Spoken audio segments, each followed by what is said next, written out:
6 de la tarde ya con 3 minutos, continuamos en nuestra frecuencia pública por Radio USACH.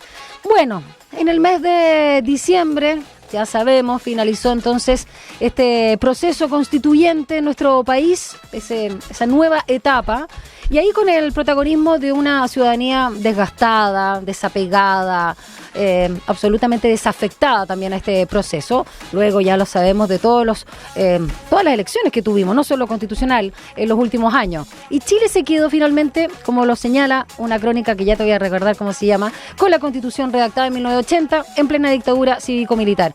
Y la victoria de la opción en contra, que fue un alivio en el plebiscito constitucional, no solo trajo consigo el término del proceso, sino también una nueva oportunidad política para el gobierno del presidente Gabriel Boric Font, un segundo aire, un segundo tiempo. Bueno, ahí lo vamos a ver.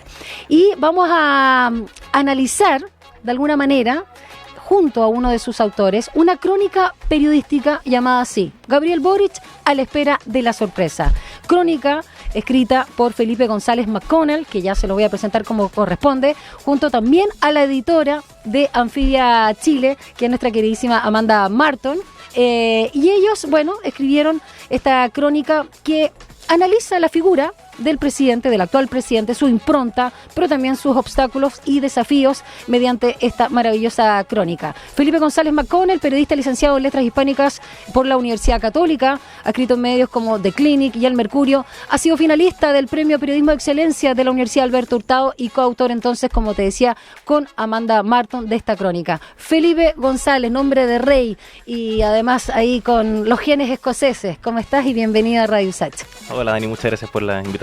Mira, yo le decía la otra vez a Amanda, Felipe, que siempre recomiendo Anfibia. Conocía la versión argentina, después cuando llegó a la chilena me hice adicta, y así que realmente felicitaciones por el tremendo trabajo que realiza todo el equipo, una joya. Y lo artístico, lo gráfico, lo performático, lo audiovisual o los podcasts, y por supuesto también lo narrativo, que es una pluma exquisita, muy, muy vinculada a ese periodismo literario que echábamos tanto de menos.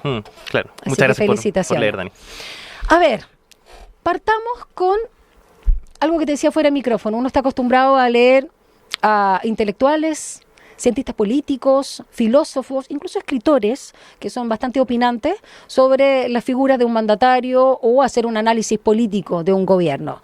Poco se ve, si no es una columna de opinión, comentarios, sobre todo a nivel de crónica, rescatando también otras voces y haciendo un recorrido de un momento fotográfico bastante elocuente por parte de plumas periodísticas. ¿Cómo fue este trabajo y por qué quisieron también escribir de lo que está pasando con Boric? Porque parece como que, más allá de las encuestas, se perdió un poco la figura. Sabíamos que teníamos Boric manía en un minuto y luego con todo lo que pasó en el mundo y en Chile en particular, como que nos desapegamos casi de todo. Yo creo, Dani, que como tú mencionaste antes, el momento ameritaba tal vez como parar un poco y ver en qué estaba el presidente en este minuto. Porque, claro, era como marcaba el punto de inflexión, tal vez como que ahora empiezan los siguientes 2 años, los últimos 2 años de su mandato. Sí. Venía el plebiscito, el segundo plebiscito, el caso de Democracia Viva está muy en boga también por filtración, entonces como que el presidente estaba en un momento donde o se hundía, o salía, o veía, o estaba como, ¿qué va a pasar? ¿Como lo que llamamos una encrucijada o le estoy poniendo demasiado color? Sí, ya. Sí, yo diría una encrucijada también, así como que podrían ser estos meses definitivos para la dirección que va a tomar el gobierno aquí hasta que termine. ¿Y por qué decidieron con Amanda entonces también, que es un desafío, escribir a 4 manos, en este caso, sobre la figura de Boric en este contexto, para quizás mostrar algo que creíamos que no concitaba atención, pero parece que sí, cuando una vez más Boric hace muy buen ruido de alguna manera en el exterior?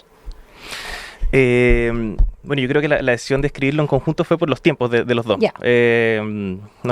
Fue hecho súper encima, la contingencia está súper, están pasando cosas nuevas todos los días, esta semana, entonces fue como por esa rapidez, pero también así abarcamos más amplitud, o sea, nos dividimos el reporteo, algunos iban como con la interna, otros con, Amanda fue vocal de mesa, por ejemplo, en el plebiscito. Le tocó. Sí. Entonces, de hecho, en la crónica ahí también hay una voz de una, de una persona, de una ciudadana que viene interesante, la vamos a comentar después porque la rescaté, de Patricia Miranda. Fernanda, Claro. una trabajadora social. Entonces también nos interesaba como mezclar, bueno, aprovechemos que vamos a hacer dos y meter como varias voces, tenemos académicos ahí, tenemos políticos, Sí. tenemos del socialismo democrático, el Frente Amplio. Para los políticos igual típico, oficialismo, Claro. alguien del Frente Amplio, Sí, no, ¿cachai? no. Como que ellos mismos se escudan, te piden un poquito de anonimato en la fuente. Sí, pues, no siempre quieren hablar Sí. y bueno, hablar del presidente también muchas veces les cuesta, así, así que bueno, Yo tengo la impresión que el presidente Boric cae muy bien.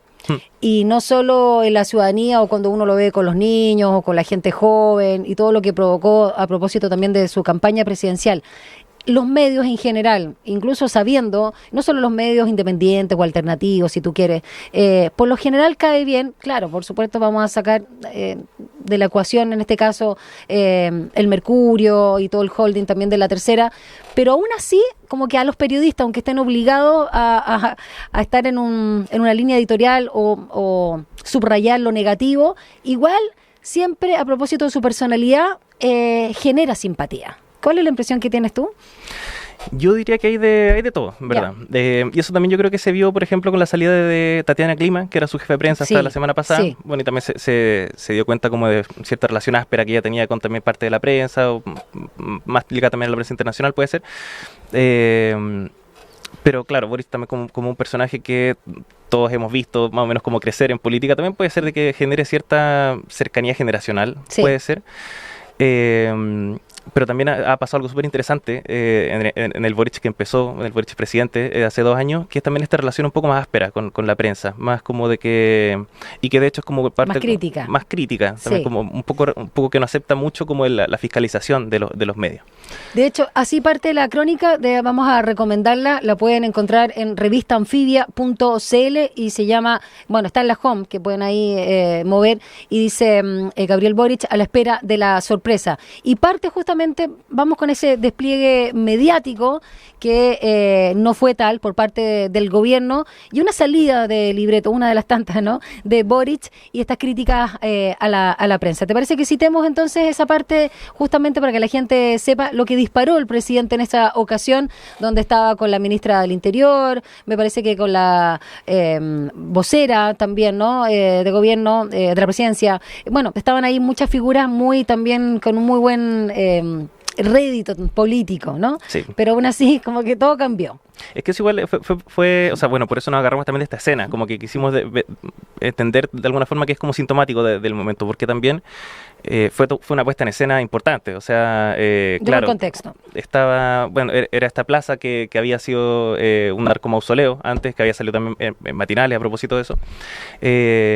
Y bueno, habían derribado el narcomausoleo, se habían hecho obras, se había mejorado la plaza, entonces... Renca, ¿no? En Renca, claro. Sí.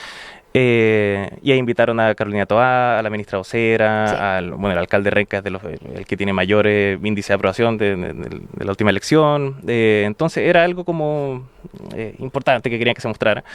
Y ahí el presidente se salió del libreto al expresar su molestia porque él dice que revisó los matinales antes y que ninguno está transmitiendo esta noticia. Pero los matinales, eso en rigor, no sé si es prensa. ¿Qué piensas tú cuando hablan de los matinales? Porque no eran noticieros, eran matinales, Sí. que es un programa, es un show independiente que tiene, obviamente, contenido periodístico o que va pinchando y comentando. Pero por lo general, si uno piensa un matinal, para mí es un show mediático de acompañamiento y entretención. Sí, y los cuales se rigen mucho también por qué es lo que da sintonía, por Sí. cómo llegar a la audiencia, porque, bueno, y en esa lógica también es como, se puede entender de que vende más el miedo de mostrar un narcomausoleo antes que mostrar Claro. o dar el mismo espacio en cuanto a tiempo a que se mejoró la plaza. Exacto. Entonces yo creo también de que el presidente tal vez no consideró ese factor, tal vez de que la pauta de los matinales se arma en base a eso, o sea, era muy poco probable que él viera realmente Sí. una pauta Sí. hacia un matinal. Y por eso, a propósito de esa, no solo salida del libreto, sino de esa percepción del presidente Boric en este contexto donde finalmente el foco se va a su crítica y se deja fuera una vez más el tema de resignificar un espacio y que vuelva la seguridad en la comuna de Renca y demoler este narcomausoleo. Ustedes hablan de un concepto que me encanta y que yo voy a dar las definiciones y tú después lo explicas también. causar desconfianza o enojo a alguien, en el verbo infinitivo. También, como sinónimo, tiene que ver con indignación, irritación, ofenderse, disgustarse, molestar, rayar, cabrear, y tiene relación, en este caso, con la figura de algo que nos molesta mucho, que son las moscas. Claro, el presidente está mosqueado. Eso, el presidente está mosqueado. Está buena esa expresión. ¿Por qué la quisieron rescatar y de dónde surge? ¿De dónde viene ese concepto? ¿Son de ustedes o la levantan de la misma gente del oficialismo que anónimamente les da opinión? Eso, gente del oficialismo anónimamente nos comentaban, el presidente está mosqueado. Y era algo que se repetía, entonces claro, nos pareció también como que era decidor también, tal vez del momento. Nos pareció también llamativa la frase. Y habían pasado hartas cosas también esa semana, como que el presidente realmente estuviera mosqueado, y se veía un poco también en esa salida de libreto. ¿Esto fue finales de diciembre, post Navidad? ¿Cuándo fue esto? Esto fue... Porque también pasó tan colado que yo no supe tampoco de esta actividad propiamente tal. Sí. ¿Para qué hay? Fue un poco antes del plebiscito. Ah, ya, antes del 17. Sí, ya, antes de Navidad, antes del plebiscito. Podría haber estado entonces menos mosqueado, después del resultado, de alguna manera. Claro. Él no podía ahora como gobierno, pero todos sabíamos cuál era la opción que tranquilizaba más de alguna manera. Sí. Aunque el proceso se iba a acabar sí o sí. Diciendo que ambas opciones no eran las que él realmente desea. Sin duda. Felipe González McConnell, ¿te dije bien tu segundo apellido? Sí. Sí, ya. Me encanta, porque si no quedas como un nombre muy de revista rosa española, Felipe González McConnell, periodista y por supuesto parte de esta crónica, autor de esta crónica periodística, Gabriel Boric, a la espera de la sorpresa de la revista Anfibia Chile, nos acompaña esta tarde en Frecuencia Pública. Hablemos también de todo el tema de no la popularidad más bien, porque sabemos que ahí vamos a comparar después con el segundo gobierno de Piñera, pero me gustaría hablar a propósito de esto del presidente está mosqueado y que lo levantan ustedes desde el oficialismo, hablar de esta frustración por no avanzar en general, y sobre todo, por supuesto, las políticas públicas de su campaña, en este contexto político actual. Y no solo el proceso constituyente, hay otras cosas que están marcando la agenda y son las preocupaciones de la ciudadanía. Sí, bueno, yo creo que una lógica también que se ha instalado Estamos spoileando toda la crónica, ¿no hay problema? No. No importa, ahí sí estamos conversando. Sí, yo creo que es parte de una lógica también que se ha dado en la política o en la relación oposición, oficialismo, en el último tiempo, donde como, mira, si tú me hiciste esto, si tú me bloqueaste esto, yo también te lo voy a hacer a ti. Entonces, sí. Claro, de parte del oficialismo se ha hecho harta autocrítica también en ese sentido, así como respecto a cómo ellos fueron como oposición a Piñera. Recuerdo. Pero aún así la oposición actual sigue siendo... más intransigente. Claro. Por ejemplo, hoy día mismo se votó en la comisión la reforma previsional y diputados de derecha salieron de la sala cuando se estaba votando. ¿Están mosqueados también? Probablemente están mosqueados. Están todos mosqueados. Esta es una sociedad de mosqueados, hay que decirlo. Claro, y se viene también a la acusación constitucional contra el ministro Montes. Exacto. Entonces, hay varias frustraciones, yo creo, alrededor de la agenda del presidente que, claro, no puede avanzar en Y cuando también ponen en la agenda, y ya no solo los medios de comunicación pensando en programas como los matinales, pero que sí tienen mucho rating, pero pensemos en los noticieros, lo realmente periodístico, claro, cuando le dan con la seguridad y cuando le dan con la inseguridad más bien, y toda esta crisis, pasa colado, por ejemplo, una buena recomendación que haga The Economist respecto a la economía chilena dentro de Latinoamérica, por ejemplo. Que es un dato que en otro contexto podría haber sido difundido, celebrado, qué sé yo, pero bueno, dado el contexto pasó súper decolado. Hablemos de los segundos tiempos y ustedes tienen ahí una fuente, Felipe, que me parece interesante a propósito del concepto de oxígeno, que lo dice Marcelo Santos, académico de la UIP. ¿Qué es lo que plantea él? ¿Te acuerdas? Bueno, él plantea de que también por el calendario electoral que se viene, probablemente esto va a afectar como a la relación entre las fuerzas oficialismo-oposición. Entonces, él dice de que probablemente estos dos bloques van a querer mostrar logros, van a querer, en vez de alimentar tal vez en la ciudadanía esta idea de que están todo el día peleando, qué sé yo, pegándose de patadas, Entonces eso puede dar pie o puede crear cierto escenario para que el presidente tenga un oxígeno también, bueno, que también le dio el triunfo del en contra, su aprobación que se mantiene en torno al 30%, que también algo mencionamos, que sigue siendo alto para los estándares que hemos tenido últimamente. Sí. A eso, de que puede ser de que en este escenario el presidente tenga un claro hacia dónde moverse. Y a mí me gusta una de las citas que ustedes rescatan de Marcelo Santos, que está en la crónica, que dice: ha pasado de la radicalidad, pensando por supuesto en Boric, de los libros, radicalidad de los libros, hasta la negociación de la Realpolitik o la Realpolitik, pasando por la vivencia de la protesta social en su formación. Y acá está otra fuente ya también con nombre y apellido, que es lo que decíamos, ¿no? Patricia Miranda, esta trabajadora social, que estaba ahí votando en el local donde le tocó ser vocal de mesa a la otra autora, Amanda Marton, editora de Anfibia. Y ella es bien interesante porque esto también es un pulso que no toda la gente tiene esta capacidad de decir: yo soy opositor al gobierno o yo no voté por este presidente, pero que después de escucharlo es capaz de creerle, de entender y tener incluso más esperanza, porque ella hablaba de que estaba abogando por la unidad y que me parece que esto fue luego del el triunfo del en contra, las palabras que hizo esa noche, ¿no? Claro. Y dice, creo que está siendo humilde, dijo Patricia Miranda, trabajadora social, insisto, que sabe que no las tiene todas ganadas y eso es bien visto por las personas. Ese pulso ciudadano a mí me parece que se da en distintos lados, que es bien interesante, no solo de la Boric manía inicial. Sí, bueno, y eso es un sector o una opinión que no se ve en lo que mencionábamos antes de los columnistas, de quienes tienen estos espacios como estas plataformas para dar su opinión.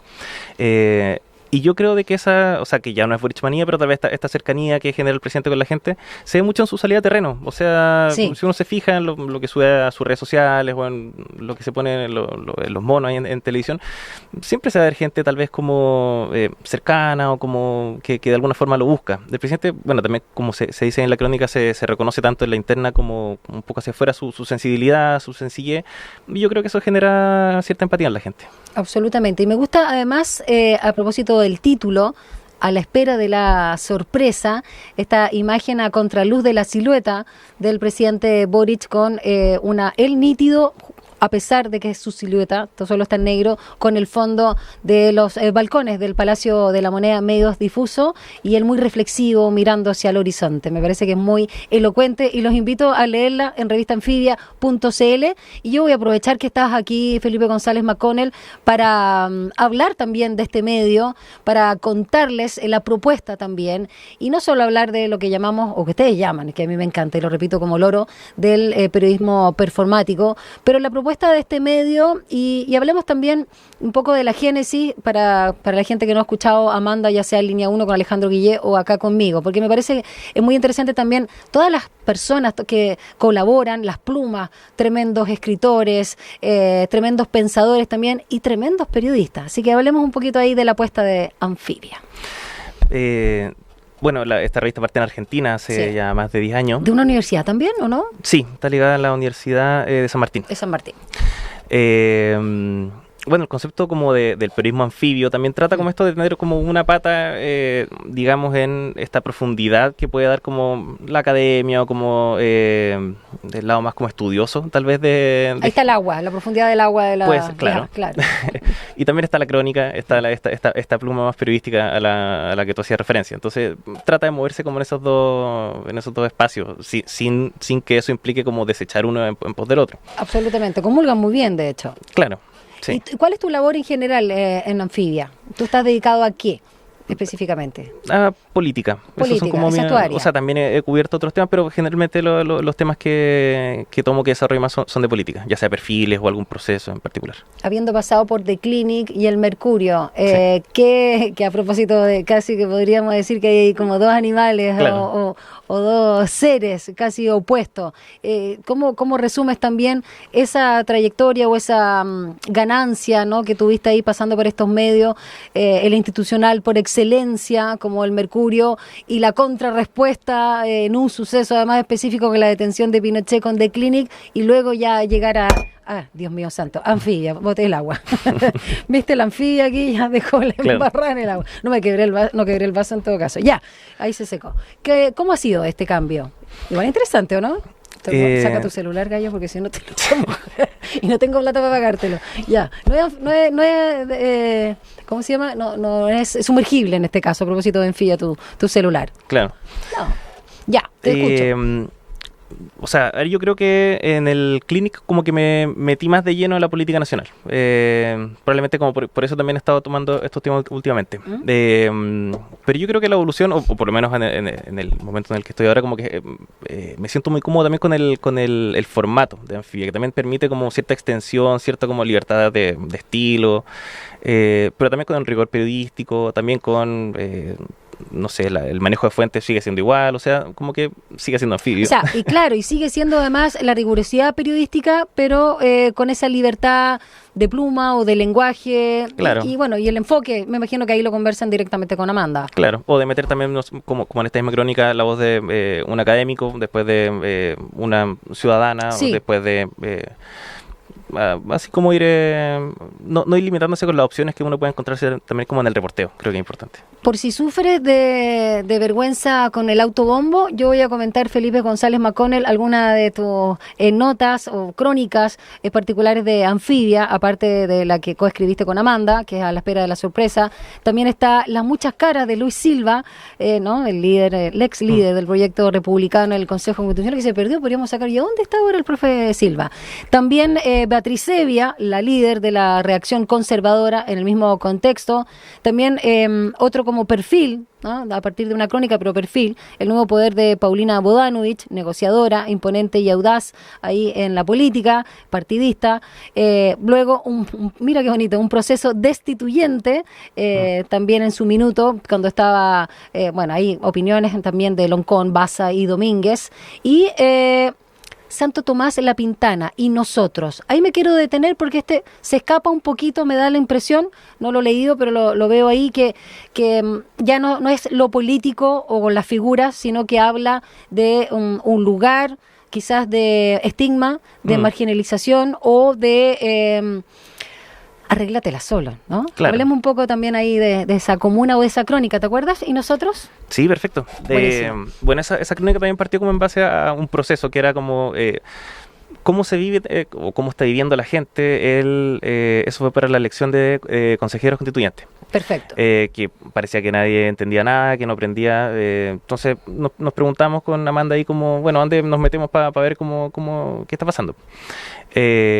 Y ahí elegimos la población Santo Tomás de La Pintana, que en sí es una población, bueno, que está al límite de La Pintana. Ellos, muchos y muchas dirigentes o pobladores del sector hablan como harto del abandono por parte tanto del municipio como ya de autoridades más para allá también. Entonces, bueno, esa crónica fue súper interesante también porque no solamente se constató también como este desinterés total por el proceso que estaba empezando, Sí.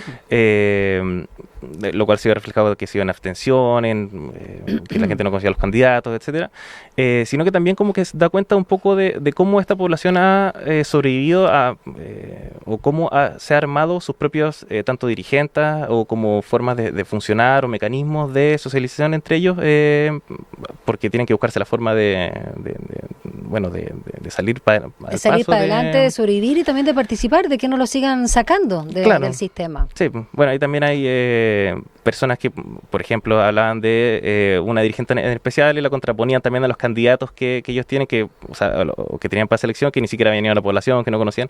Entonces también se dio como esas dos visiones bien interesantes. Me gusta esto de, por ejemplo, dice, Margarita Sangüesas de cabello corto y rizado.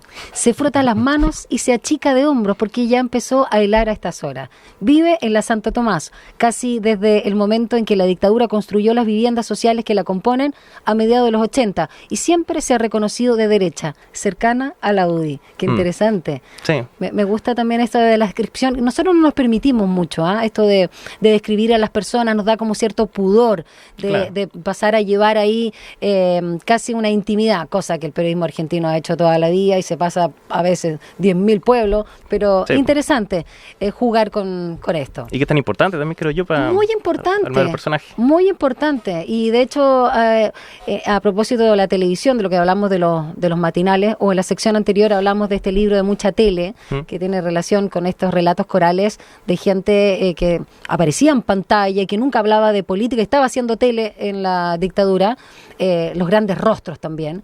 Es interesante cómo también medios como este, como Anfibia, no tiene nada que envidiarle al audiovisual, porque en su descripción es tan rica. Y además ustedes que usan mucha imagen, arte y por supuesto también todo este tema del periodismo performático, que me parece muy interesante también con los podcasts o estos documentales sonoros que también realizan, entre ellos el famoso, ¿no?, de Punchucaví, que también se cubrió acá en la radio. ¿Cómo es la interacción con las audiencias? ¿Qué feedback tienen? ¿Cuántos los conocen desde que ya está la revista en Chile, la versión chilena? Bueno, yo no manejo el dato exacto, no estoy con Pero a nivel de percepción. Claro, yo diría que ha sido buena, que ha sido bien acogida esta propuesta un poco más... A mí me encanta, no tengo ni un problema en decirlo, ni uno. Me da lo mismo no ser objetiva, me encanta. Muchas gracias.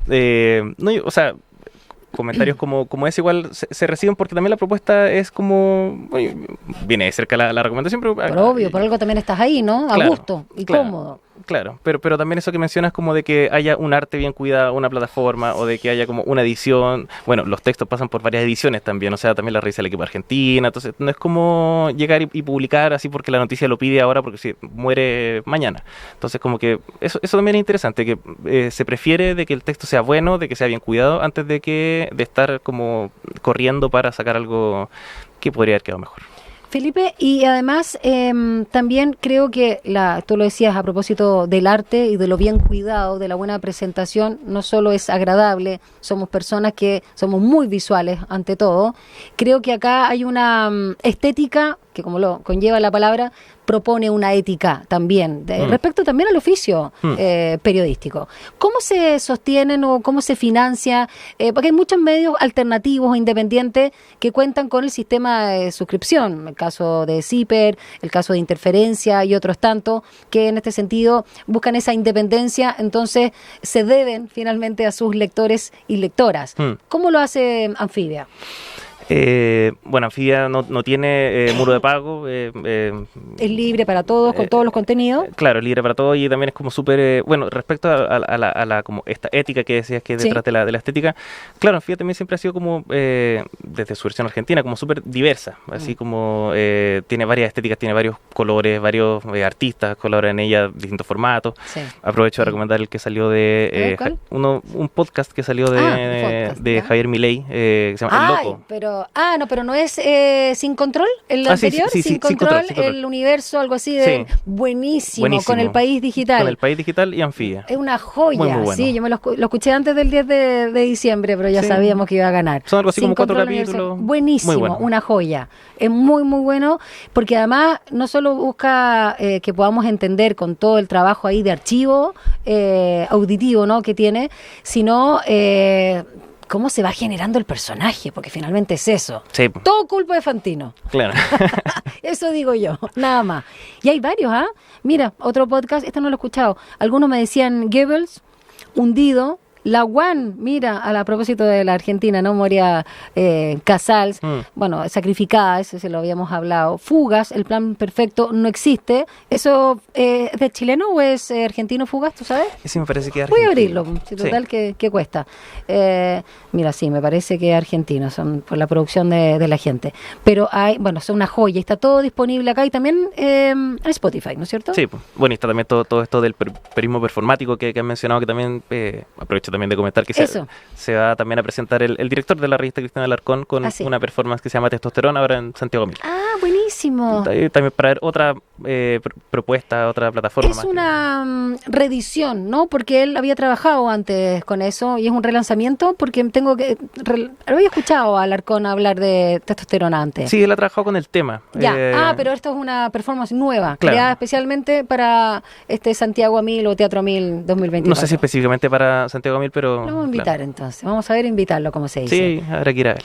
Ya, a la invitación y muchas gracias, Felipe González McConnell por acompañarnos esta tarde en calidad también de coautor. Yo quería aprovechar de no solo yo comentarlo cuando necesito y reviso prensa y se la comento a los auditores de Frecuencia Pública, siempre reviso Anfibia, pero quería aprovechar justamente esta crónica en torno a la figura de Gabriel Boric y sobre todo de este segundo tiempo del gobierno que queda para ver también ahí cómo el periodismo también está aportando, no solo desde afuera, como testigos y relatores de este presente vinculado al pasado y el futuro, sino también haciendo apuestas, haciendo análisis, porque también en calidad no solo de personas de comunicación, sino como ciudadanos tenemos todo el derecho también a realizarlo, y además que aquí va firmado, así que qué mejor.